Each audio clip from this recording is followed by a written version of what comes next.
मंडल ब्राह्मण उपनिषद। प्रथम ब्राह्मण। महामुनि याज्ञवल्क्य एक बार आदित्य लोक में गए और वहां भगवान आदित्य को प्रणाम करके कहा, हे भगवान आदित्य, आप हमें आत्म तत्व का उपदेश प्रदान करें। तब सूर्य नारायण ने कहा, तत्व ज्ञान सहित यम नियम आदि को अष्टांग योग कहा जाता है। सर्दी गर्मी, आहार एवं निद्रा पर विजय प्राप्त करना, सर्वदा शांत रहना और निश्चल होकर इंद्रियों पर नियंत्रण रखना, ये सभी यम है। मंडल ब्राह्मणोपनिषद गुरु भक्ति, सत्य मार्ग में अनुरक्ति, यथालाभ संतोष, एकांत निवास, अनासक्ति, मनोनिवृत्ति, फल की इच्छा न करना और वैराग्य भाव, ये सभी नियम है। सुखासन वृत्ति, सुखपूर्वक एक वृत्ति में दीर्घ काल तक स्थित रहना और चिर निवास, बिना प्रयास के चिरकाल तक एक स्थिति में रहना, ये आसन के नियम है। षोडश मात्राओं द्वारा पूरक, 64 मात्राओं द्वारा कुंभक और 32 मात्राओं द्वारा रेचक करने को प्राणायाम कहते हैं। इंद्रियों के विषयों से मन को निरोध करना प्रत्याहार कहलाता है। विषयों से निरोधित मन को चैतन्य सत्ता में स्थित करना धारणा है। सभी शरीरों में एक ही चैतन्य तत्व विद्यमान है। इसी एकांतता, निरंतर चिंतन को ध्यान कहा गया है और ध्यान को भी विस्मृत कर देना, भूल जाना समाधि है। इस प्रकार ये सभी सूक्ष्म अंग है। जो इन्हें इस प्रकार जानता है वह मुक्ति का अधिकारी होता है। इस शरीर के काम क्रोध, निश्वास, श्वासावरोध, भय और निद्रा, अज्ञान निद्रा, ये 5 दोष होते हैं। संकल्प रहित होना, क्षमाशील होना, अल्पाहार करना, निर्भय होना और तत्व चिंतन करना, ये उपर्युक्त शरीर के दोषों को दूर करने के साधन है। निद्रा अज्ञान निद्रा और भय सर्प है। हिंसा आदि तरंगे हैं। तृष्णा भंवर है। स्त्री के प्रति भोग्य भाव कीचड़ है। ऐसे संसार रूपी सागर से पार जाने के लिए सूक्ष्म मार्ग का अवलंबन लेकर सत्व आदि गुणों से परे होकर तारक ब्रह्म का दर्शन करना चाहिए, अर्थात उसका ध्यान करना चाहिए। दोनों भौहों के मध्य में सच्चिदानंद स्वरूप तेज संपन्न कूटरूप तारक ब्रह्म का निवास है। उस तारक ब्रह्म की प्राप्ति के उपायों में लक्ष्य त्रय का अवलोकन करना चाहिए। मूलाधार से ब्रह्मरंध्र पर्यंत सूर्य के समान आभा वाली सुषुम्ना नामक नाड़ी है। उसके बीच में उससे कोटि गुणी मृणाल तंतु जितनी सूक्ष्म कुंडलिनी है। वहां उसके ज्ञान से तमोगुण की निवृत्ति होती है। उसके दर्शन से समस्त पाप विनष्ट होते हैं। तर्जनी अंगुली के अग्रभाग से दोनों कानों को बंद करने पर उस साधक की कर्ण छिद्रों से फूंकार शब्द होता है। जब उस शब्द में मन को स्थिर किया जाता है तब नेत्रों के मध्य में नीलवर्ण ज्योति का दर्शन होता है। इसी प्रकार हृदय में भी वही ज्योति दिखाई पड़ती है। बाह्य लक्ष्य यह है कि जिसे नासिका के अग्रभाग से 4, 6, 8, 10 और 12 अंगुल की दूरी पर क्रम से नीलवर्ण, श्याम वर्ण, रक्तवर्ण, पीतवर्ण और 2 रंगों के मिश्रित रंग युक्त आकाश दिखाई पड़ता है, वह योगी हो जाता है। चल दृष्टि से व्योम भाग को देखते हुए पुरुष की दृष्टि के अग्रभाग में ज्योति युक्त किरणें दिखाई पड़ती है। उससे दृष्टि में स्थिरता आ जाती है। शीर्ष मस्तिष्क के ऊपर 12 अंगुल की दूरी पर ज्योति दिखाई पड़ती है। उसे देखने वाले को अमृतत्व प्राप्त हो जाता है। मध्य लक्ष्य इस प्रकार है कि प्रातःकालीन वेला में सूर्य, चंद्र और अग्नि ज्वालावत और उससे विहीन अंतरिक्षवत दिखाई देता है। उसके आकार की तरह ही आकार वाला हो जाता है।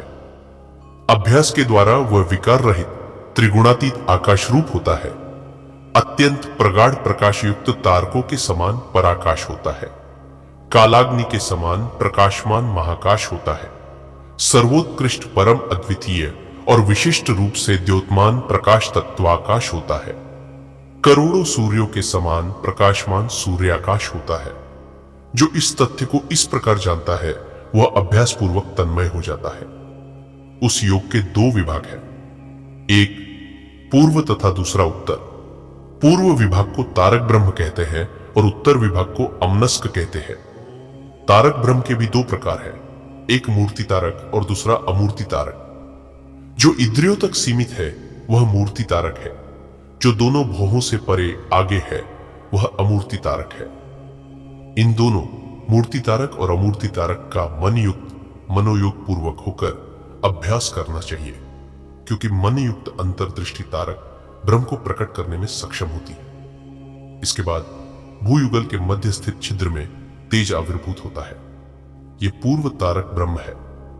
उत्तर विभाग तो अमनस्क मन रहित होता है। तालुमूल के ऊर्ध्व भाग में महाज्योति का निवास होता है। उसके दर्शन से अणिमा आदि सिद्धियां प्राप्त होती है। जब लक्ष्य में अंतः बाह्य दृष्टि निर्निमेष स्थिर हो जाती है तो यह शांभवी मुद्रा होती है। समस्त तंत्रों में गोपनीय यह ब्रह्म विद्या है। उसके ज्ञान से संसार से निवृत्ति हो जाती है। उसका पूजन मोक्ष रूपी फल प्रदान करता है। अंतर्लक्ष्य दीप्तमान ज्योति के समान है। इसे महर्षिगण ही जान सकते हैं। यह बाह्य और आंतरिक इंद्रियों, नेत्रों, मन आदि के द्वारा अगोचर है। सहस्रार दल में दीप्तिमान ज्योति के समान अंतलक्ष्य है। कुछ अन्य लोग ऐसा मानते हैं कि बुद्धि रूपी गुहा में सर्वांग सुंदर पुरुष का रूप अंतरलक्ष्य है। कितने ही ऐसा मानते हैं कि शीर्ष के अंतर्गत स्थित मंडल के मध्य 5 मुख वाले और उमा सहित नीलकंठ भगवान शंकर का प्रशांत रूप भी अंतरलक्ष्य है। अडगुष्ठ मात्र पुरुष ही अंतरलक्ष्य है, ऐसा भी कितने ही विद्वान मानते हैं। उपर्युक्त सभी विकल्प आत्मा के ही है। उस लक्ष्य अंतरलक्ष्य को जो शुद्ध आत्मदृष्टि से देखता है वह ब्रह्मनिष्ठ हो जाता है। जीव 25वां तत्व है। स्वकल्पित 24 तत्वों को त्याग कर 26वां मैं स्वयं परमात्मा हूं। जब वह ऐसा निश्चय करता है तो इस निश्चय से वह जीवन मुक्त हो जाता है।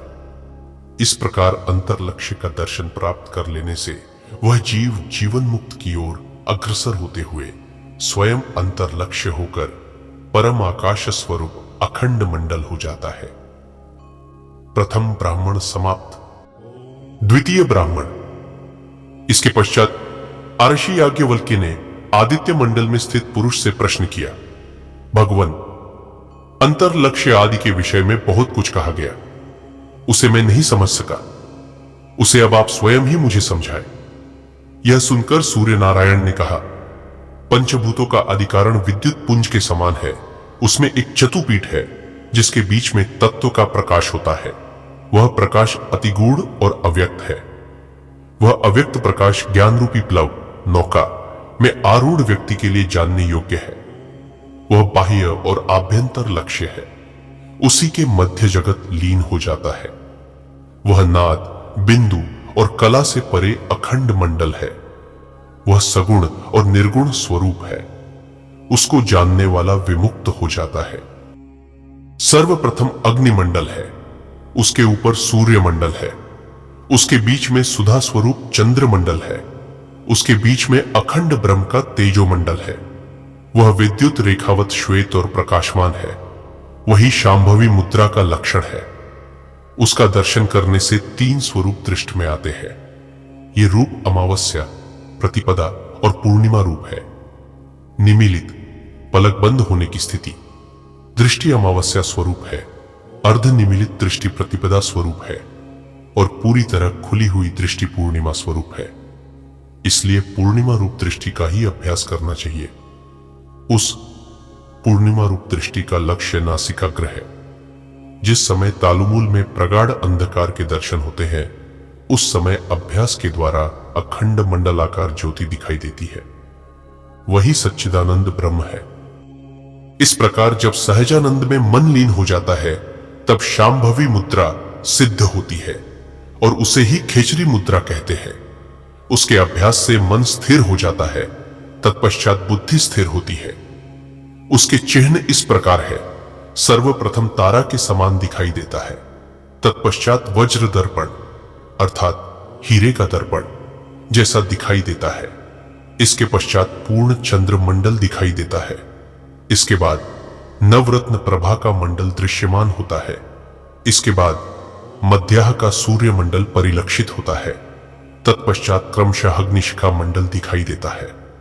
उस समय वह पश्चिमाभिमुख आंतरिक प्रकाश दृष्टिगोचर होता है, जिसकी आभा धूम्र वर्णिक स्फटिक मणितुल्य बिंदु अर्थात मनस्तत्व नाद अर्थात बुद्धि तत्व कला अर्थात महतत्व नक्षत्र, खद्योत अर्थात जुगनू दीप, नेत्र सुवर्ण और नवरत्न आदि जैसी होती है। वही प्रणव अर्थात ओम का स्वरूप है।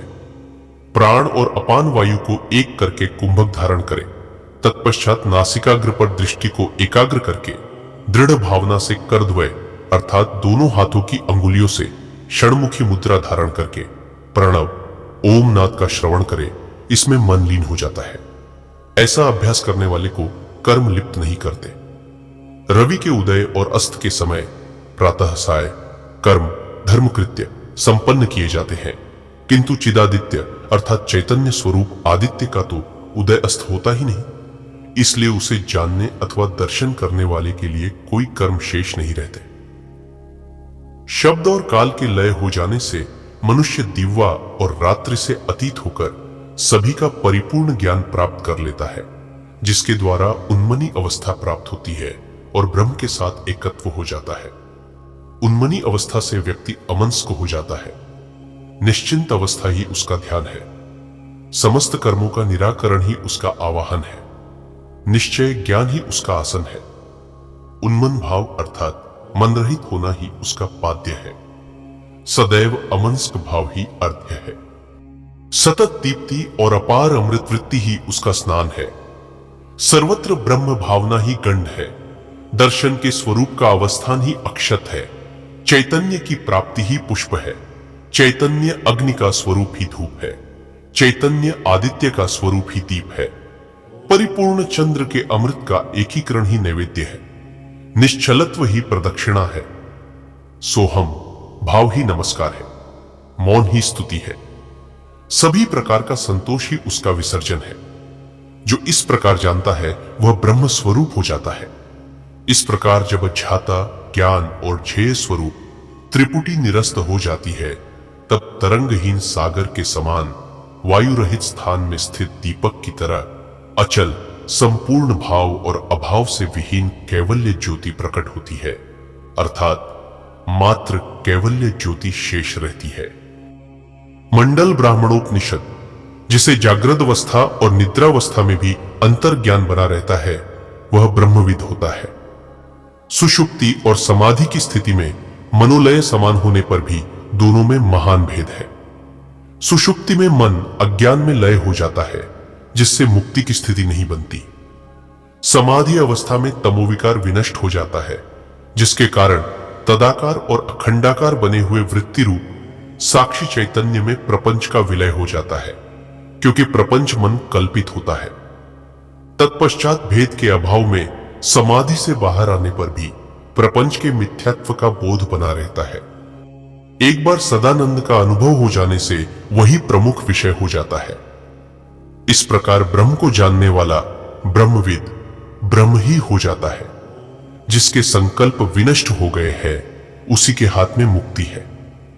इसलिए वह साधक भाव और अभाव का परित्याग करके परमात्मा का ध्यान करने से मुक्त हो जाता है।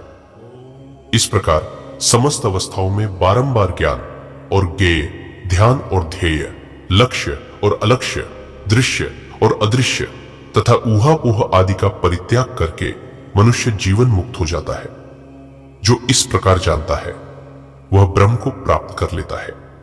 5 अवस्थाएं होती है: जागृत, स्वप्न, सुषुप्ति, तुरीय और तुरीयातीत। इन 5 अवस्थाओं में से जागृत अवस्था में जीव प्रवृत्ति मार्ग में प्रवृत्त होता है, जिससे वह यह आकांक्षा करता है कि पाप का फल नरक मुझे न प्राप्त हो और शुभ कर्मों का फल स्वर्ग मुझे अवश्य प्राप्त हो।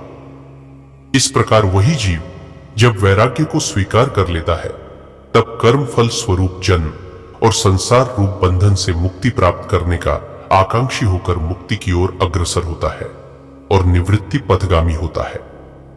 तत्पश्चात वही जीव संसार सागर से पार होने हेतु गुरु का आश्रय लेकर कामादि विकारों का परित्याग करके विहित वेदोक्त कर्म का आचरण करता हुआ साधन चतुष्टय, विवेक, वैराग्य, षट संपत्ति और मुमुक्षुत्व से संपन्न होता है और हृदय कमल के मध्य एकमात्र भगवत सत्ता को अंतर लक्ष्य करके एक उसी के रूप का आश्रय लेकर सुषुप्ति अवस्था से मुक्त ब्रह्मानंद की स्मृति पाकर ऐसा विचारता है, अनुभव करता है कि मैं एक और अद्वितीय ही हूं, किंतु कुछ काल पूर्व अज्ञान ग्रसित होकर आत्मस्वरूप को भूल गया था और जागृत अवस्था में स्थित वासना के फलस्वरूप स्वप्न में मेरा यह मानना था कि मैं तेजस हूं। उसी प्रकार जागृत और स्वप्न इन दोनों अवस्थाओं से निवृत्ति हो जाने पर सुषुप्तावस्था में मैं प्राज्ञ हूं, ऐसा मानता था, किंतु अब मैं एक ही हूं ऐसा अनुभव होता है।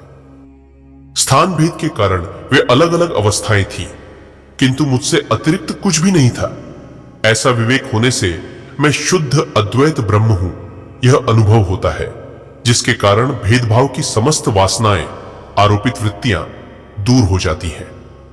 साधक अपने भीतर प्रकाशित तेजोमंडल का ध्यान करने से तदाकार बनकर परब्रह्म के स्वरूप को पाकर मुक्ति पथारूढ़ होता है और परिपक्व हो जाता है। संकल्प आदि से युक्त मन बंधन का और उससे रहित मन मोक्ष का कारण होता है। उससे संपन्न जीवित अवस्था में ही मोक्ष प्राप्त कर लेने वाला साधक चक्षु आदि बाह्य प्रपंचों से उपरत हो जाता है। उसमें प्रपंचों की गंध तक शेष नहीं रहती। वह संपूर्ण जगत को आत्मस्वरूप में देखता है और त्यक्त अहंकार होकर मैं ब्रह्म हूं ऐसा चिंतन करता हुआ यह सब कुछ आत्मा ही है ऐसी भावना करता हुआ कृतकृत्य हो जाता है। सब प्रकार से परिपूर्ण होकर वह तुरीयातीत योगी ब्रह्म स्वरूप हो जाता है। यह ब्रह्म है, लोग इस प्रकार उसकी स्तुति करते हैं। वह समस्त लोगों की स्तुति का पात्र बनता है, समस्त लोकों में संचार करने वाला होता है और परमात्मा रूप गगन में बिंदु स्थापित करके चिदाकाश में मन को विलीन करके शुद्ध अद्वैत जड़ता रहित सहज और अमनस्क स्थिति रूपी योग निद्रा में अखंडानंद का अनुसरण करके जीवन मुक्त हो जाता है। उस आनंद के समुद्र में मग्न रहने वाले सिद्ध योगी कहे जाते हैं। उन योगियों की अपेक्षा इंद्रादि देवगण भी स्वल्प आनंद प्राप्त करने वाले होते हैं। इस प्रकार परमानंद प्राप्त करने वाला परम योगी होता है, यह अद्भुत रहस्य है। द्वितीय ब्राह्मण समाप्त। शेष अगले भाग में। ओम शांति विश्वम।